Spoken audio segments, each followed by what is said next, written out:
Welcome to TVBS Meeting Room as we tackle global issues with a view from Taiwan. I'm your host, Wenqi Yu. Today marks the 25th anniversary of Hong Kong's handover to China.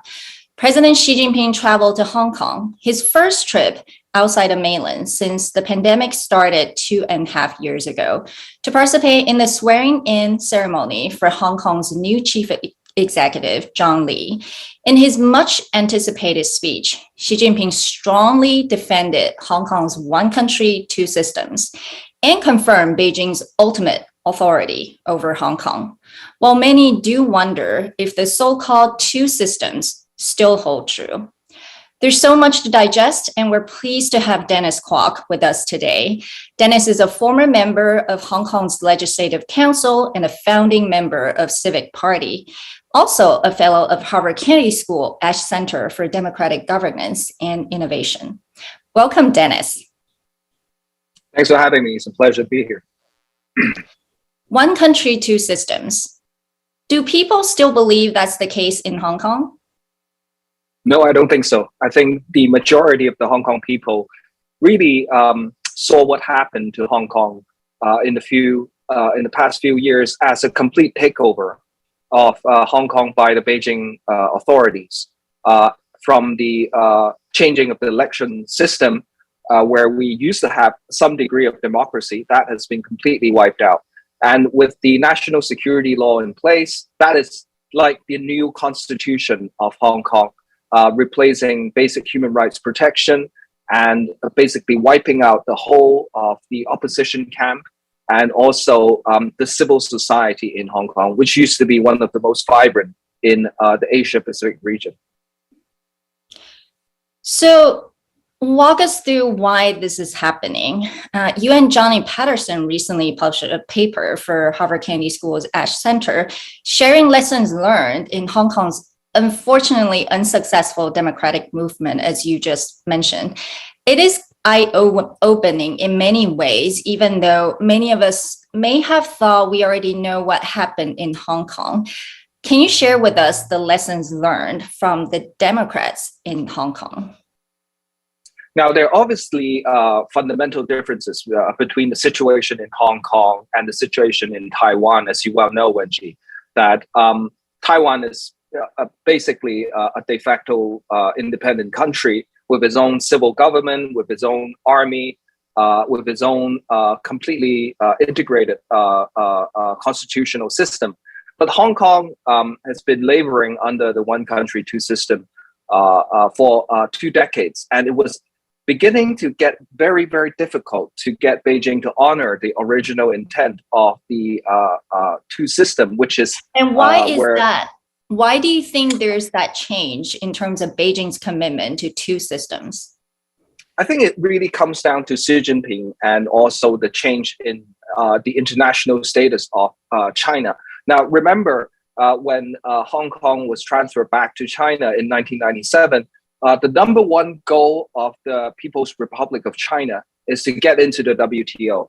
It is to become a respectable or responsible international player, at least in the eyes of the international community. So there was a real pragmatic need on the part of Beijing in the early 2000s to, honor one country, two system, which was laid down by the Sino-British Joint Declaration. It wouldn't do Beijing any good at that time to dishonor an international treaty registered with the United Nations. But that was then. After they gained entry into the WTO in 2001, as the economy grew exponentially in the first 10 years of the 2000, China became much more confident in its own system. And I think the global financial crisis was a game changer in the eyes of a lot of Chinese leaders. They believe that their system is really better than the Western system. They start talking about having confidence in our own system, 在斗其顺. And we begin to feel, I began my political career as a legislator in 2012. That's the same year when Xi Jinping took to power as general secretary. And 2 years later, the State Council came up with the white paper saying that they exercise comprehensive jurisdiction over the whole of Hong Kong's affairs. Now, this is new to Hong Kong, and this is new to one country, two system. They've never mentioned any such thing. But at the time, I feel like, apart from us lawyers protesting against this new concept imposed on Hong Kong, a lot of people, especially the international community and the business community, simply dismissed what is said in the white paper as mere rhetoric. On that, let's drill down on this. Why do you think the international community dismissed that piece of white paper? Is it not enough media attention, or is it that the international community had a different imagination about Xi Jinping or Beijing when it comes to what China may do, or to Hong Kong or to its own domestic affairs? That's a great point. I think it's more to the latter. I remember at the time that I led 3,000 lawyers, all dressed in black, walking out, protesting in silence in Central to the quarterfinal appeal. The intention of that march was really for us lawyers to come out and say, this was not what was the guaranteed constitutional arrangement for Hong Kong. You guys better wake up to this, because this white paper marks a change in direction for Hong Kong. But as you said, I think a lot of people were, I couldn't put it another way, but they were naive about Xi Jinping's intentions. They thought that he is going to be as pragmatic as the earlier Chinese leaders, that they will understand that if you break this international treaty, this international promise to the Hong Kong people, there will be significant consequences. But Xi Jinping made a calculation, which I think he was right in the short term from his perspective, is that I'm going to do this to Hong Kong, exercise complete control.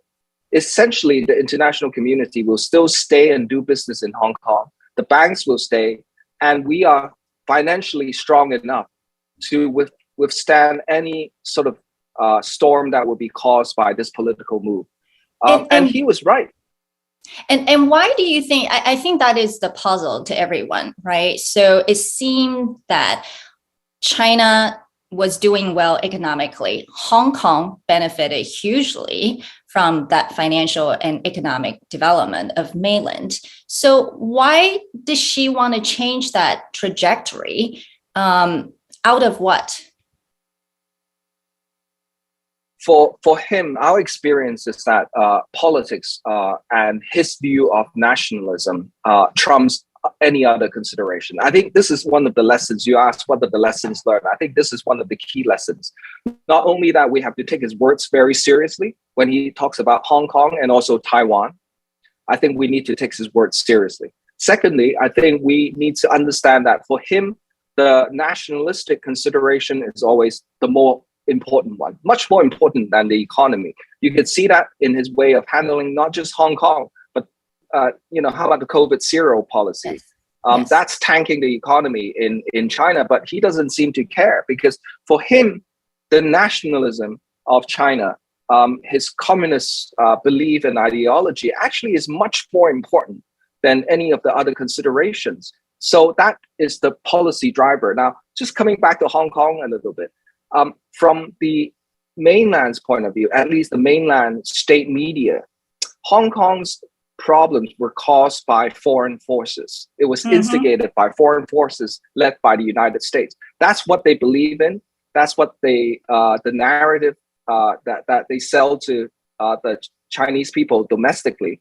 And Xi Jinping is saying, look, we're strong now, but the foreign forces that used to subjugate us to colonialism is now back, and they want to contain us. But don't you worry, you've got a strong leader in me, and I'm going to crush these forces. So that's the narrative that he was pushing out.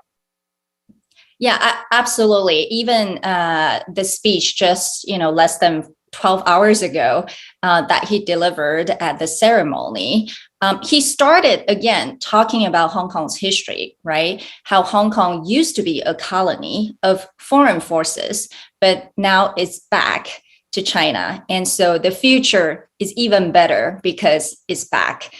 So I think you're definitely right. You've explained it, sort of this mentality of Xi Jinping. There's always this, once China gets strong and confident, we're going to show to the world that no foreign forces or influence can actually intervene domestic affairs. And of course, Hong Kong is part of the domestic affairs and now goes to Taiwan.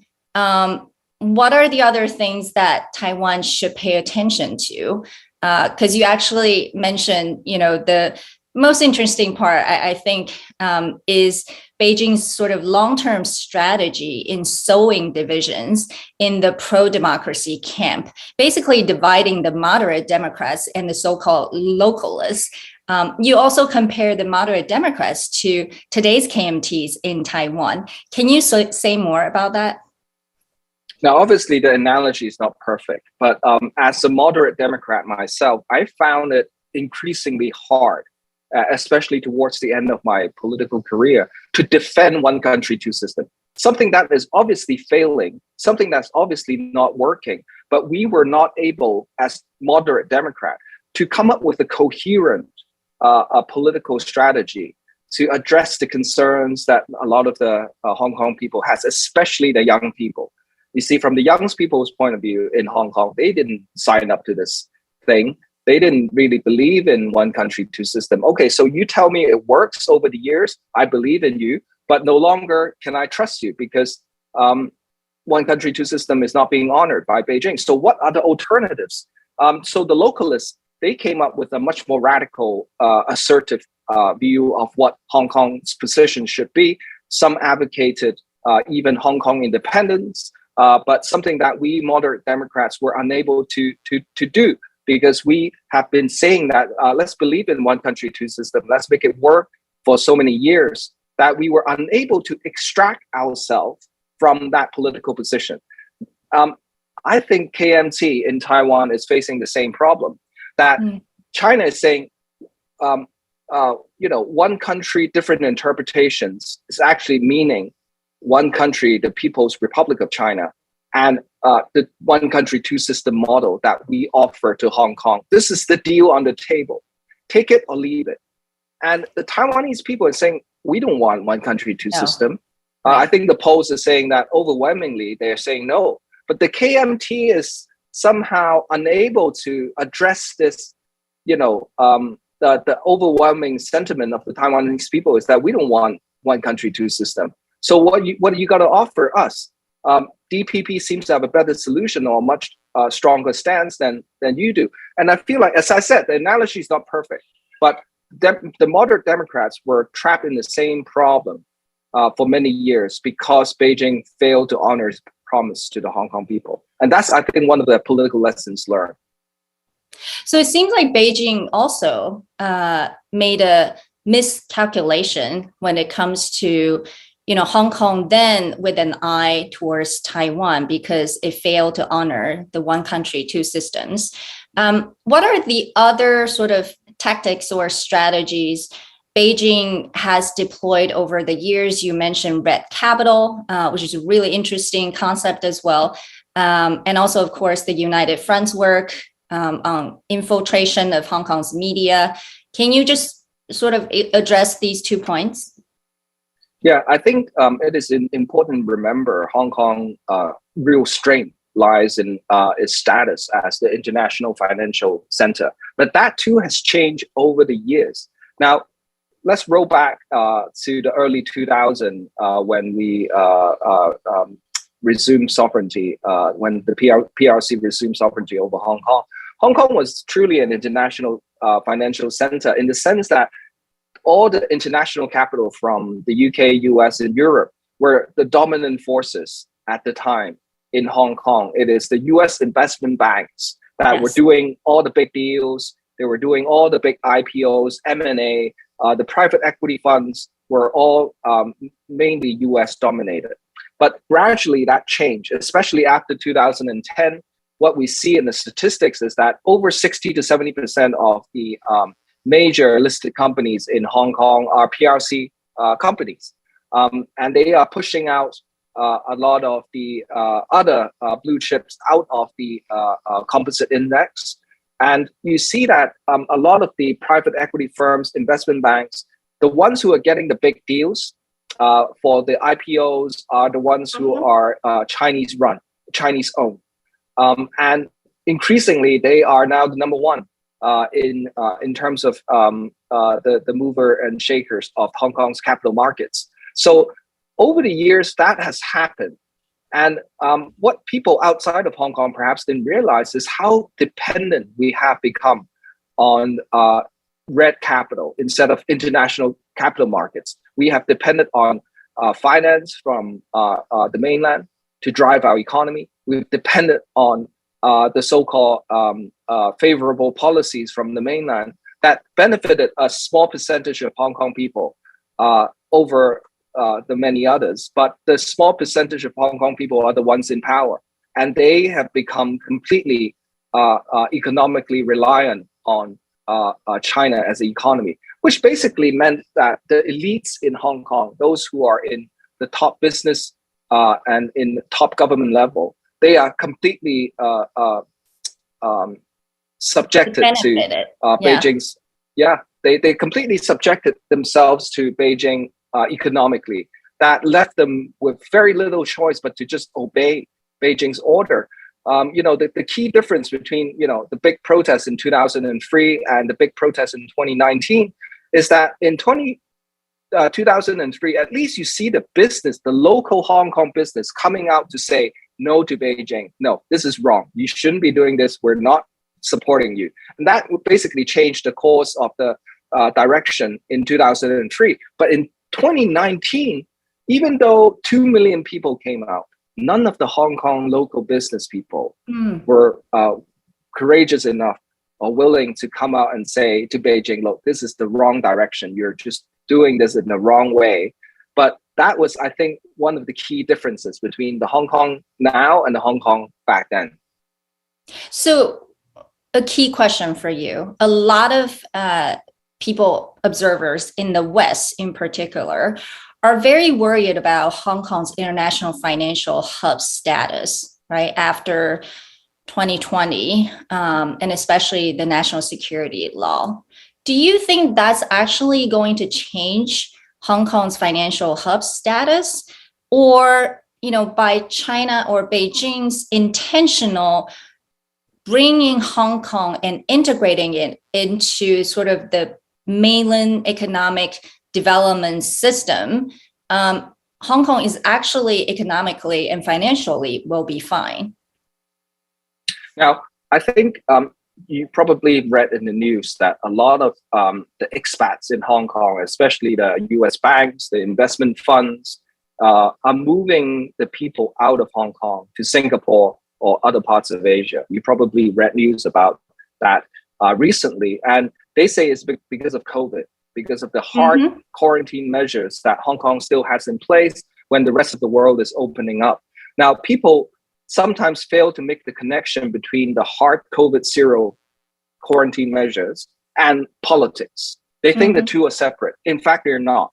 Because in the old Hong Kong, when there are still an opposition, when there are still real elections to a certain degree, and also with a free and independent media like Apple Daily and Stan News, the way it works is like this, that we would make, if the government is pursuing unpopular policy, like a hard COVID quarantine policy, we would make a lot of noise in the Legislative Council. The media will embarrass the government every day and come out with stories to show how stupid the government is. That's to democracy. To a point where even the international business community, like the American Chamber of Commerce, will say to the chief executive, look, you guys are just driving us away. And the turning point is that even the pro-Beijing camp politicians will secretly lobby the government to pull back on unpopular policies, because they will say to the government, look, we're going to get a kicking in the next election if you continue to do this. We can't support you. That was the delicate balance that we had in Hong Kong, even though we didn't have full democracy, but we had accountability. Public opinion still mattered.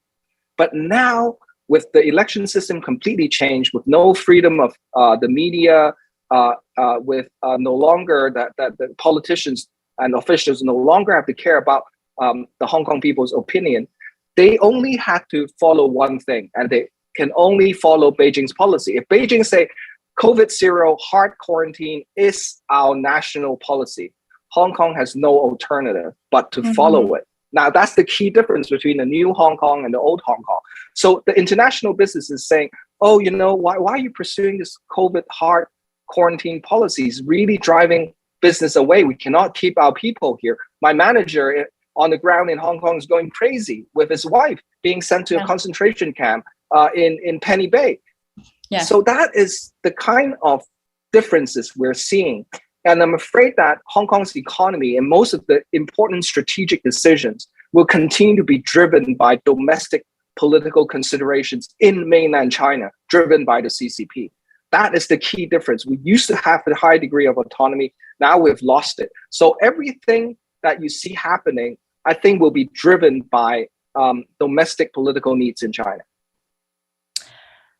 With that, what is your advice to Taiwan? Maybe to both political parties in Taiwan, mainly the DPP and KMT, as well as perhaps the businesses, because as you know, lots of Taiwanese businesses in China as well, and also to the international community. How do we think about this right now? I think the one most important lesson learned is that that we were too dependent on the mainland economy. We have lost our ability to harness the international connections of Hong Kong and how we used to. But did Hong Kong actually have any other alternative, given just how closely linked it is to mainland China? And I think, yes, Taiwan may be able to have a lot more independence when it comes to the economy. But did you think Hong Kong would be able to be more independent? I think the Hong Kong people were